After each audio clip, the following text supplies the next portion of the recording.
I'm Jude Pashota. Today we're going to learn how to load the clip on an SKS. Let's get started. First, you want to open the breech, clearing it of any shells and locking it in place. Just how the bolt is locked in place is simple. There is a spring-loaded retaining pin located right here. Whenever you're shooting and your magazine is empty, this retaining pin pops into place, locking the bolt back, letting you know it's time to reload. Let's get loading. First, you'll want to take your rounds, place them inside the breech, and push down. We're just going to load 2 for demonstration purposes.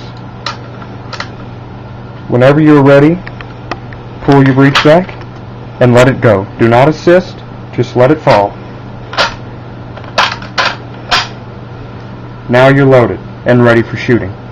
Thank you for tuning in.